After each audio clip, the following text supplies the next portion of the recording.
तारा बाबा की कुटिया में दो शिवलिंग का दर्शन होता है।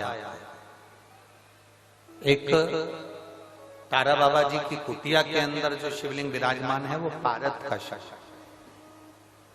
दूसरा जो शिवलिंग शंकर भगवान के मंदिर के अंदर विराजमान है वो नर्मदेश्वर शिवलिंग है। दो शिवलिंग का दर्शन, एक पारद का एक नर्मदा जी का।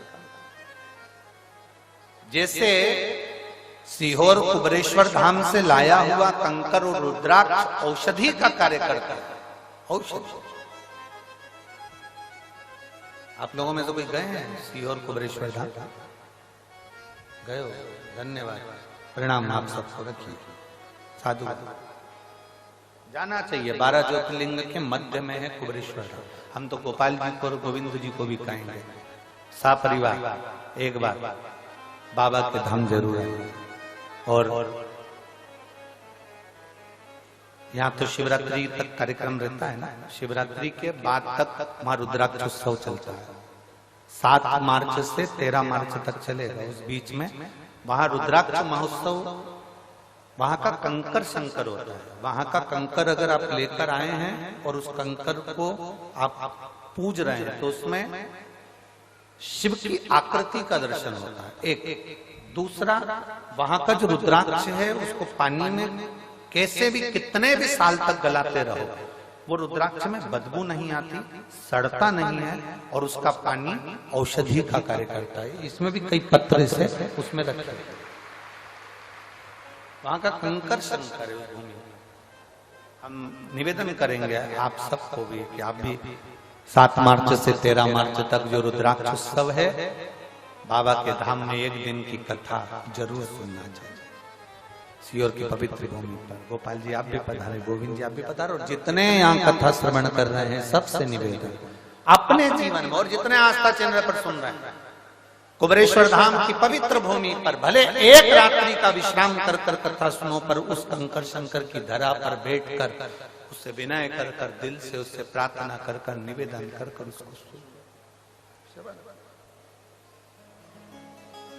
और कितना बड़ा सौभाग्य, तारा बाबा की कुटिया से भोलेनाथ जी के द्वार तक की कथा।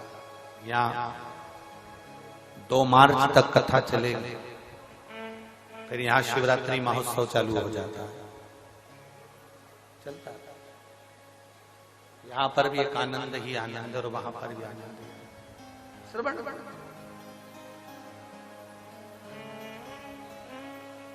जो सीहोर के नजदीक के हैं, जो सीहोर के पवित्र भूमि के नजदीक के, हम उनसे तो कहेंगे कि तुमको मौका नहीं लगता, साल भर इंतजार करते हैं वो लोग, क्योंकि कथाएं सब दूर दूर होती है, सीहोर के आसपास के भक्तों को सुनने को नहीं मिलती।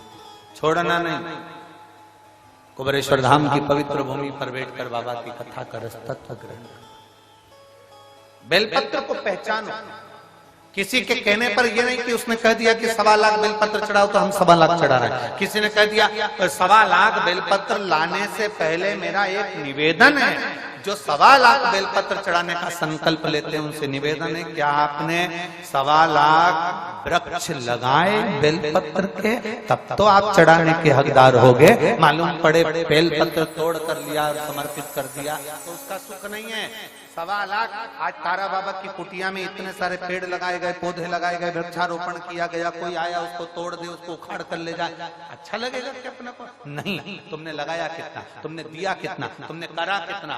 बाबा की कुटिया में आकर तुमने कभी एक वृक्ष लगाया? बाबा की कुटिया में आकर तुमने कभी बेल वृक्ष लगाया? बाबा की कुटिया में आकर तुमने कभी बेल का वृक्ष का आनंद पाया?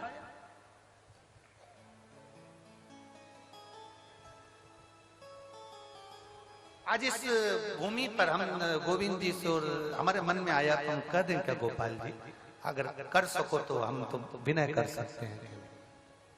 ऐसा हमारे शास्त्र कहते हैं, ये शिव पुराण में लिखा है, विद्येश्वर संहिता, जहां पर बेलपत्री के 51 वृक्ष होते हैं। उन वृक्ष की, जैसे कहते हैं ब्रज में वाटिका होती है, अशोक वाटिका होती है, वो वाटिका हमारे यहाँ इसको बेल वाटिका कहते हैं। कहते हैं उस 51 वृक्ष की वाटिका में कोई बैठकर अगर एक बार भी अपने दिल की बात भगवान शंकर से कह देता है ना, तो उसको भोलेनाथ को 51 वृक्ष के संकल्प को पूरा करने के लिए 3 दिन के अंदर उसे पूरा करना ही पड़ता है। हमारा इतना सा निवेदन है गोविंद जी से और गोपाल जी से कि तारा बाबा की कुटिया में एक बेल वृक्ष की वाटिका होना चाहिए।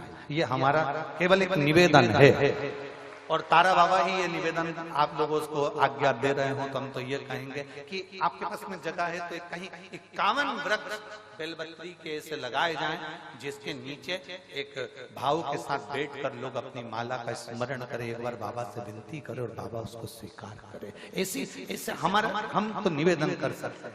ये बाबा कृपा का गोविंद जी, इसको बाबा की आज्ञा मानकर करिएगा, तारा बाबा की, इसको गोपाल जी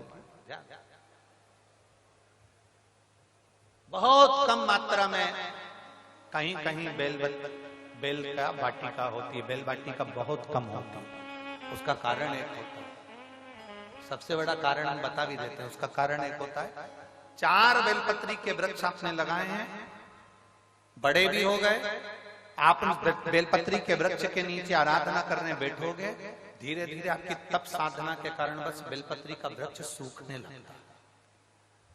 अनुभव करना, आप अगर शिव पुराण की कथा सुन रहे हो तो आपने अनुभव करा होगा, आपके मोहल्ले में, आपके नगर में, आपके क्षेत्र में बेलपत्री के जो वृक्ष होंगे, आप अगर उसकी आराधना करना चालू करोगे, पूजन करना चालू करोगे, उसकी आराधना करना चालू करोगे, तो धीरे धीरे वो बेलपत्री का वृक्ष आपके ताप को हरता है, आपके पाप को हरता है। उसके कारण बस बेलपत्री का वृक्ष धीरे धीरे सूख जाता है। लोग कहते गुरुजी हमने तो बेलपत्री का वृक्ष हमारे यहाँ हरा भरा था, सूख गया। उसका कारण क्या? उसका केवल एक कारण है कि वो व्यक्ति के पाप को हरता है, व्यक्ति के पाप को। और आपने अनुभव करा है, किसी ने देखा है कि जो बेलपत्री का वृक्ष हरा भरा है और कुछ दिन में वो सूख जाता है। हम पूजन कर रहे थे, आराधना कर रहे थे, क्यों सूखा किसी को नहीं मालूम। उसका कारण केवल एक था कि जो जाता था उसके नीचे बैठकर अपने पाप को हनन करता था, पाप हर लेता था। बेलपत्री का वृक्ष ताप हर लेता था, उसके कष्ट हर लेता था, उसका ताप और पाप जब हरता है। और यही क्रम तुलसी के पौधे में भी होता है। जब हमारे घर में, हमारे घर के दरवाजे पर जो तुलसी का पौधा लगा हुआ होता है, तुलसी के पौधा हमारे घर के दरवाजे पर होता है, जब कोई भी दुख आने वाला होता है, कोई हरकत होती है, सबसे पहले तुलसी का पौधा सूख जाता है। वो तुलसी का पौधा जो क्यारे में है वो सूख जाता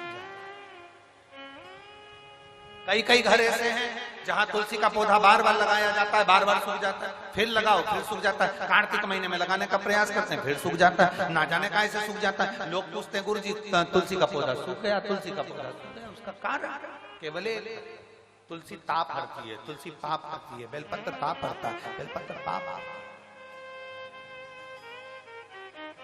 अब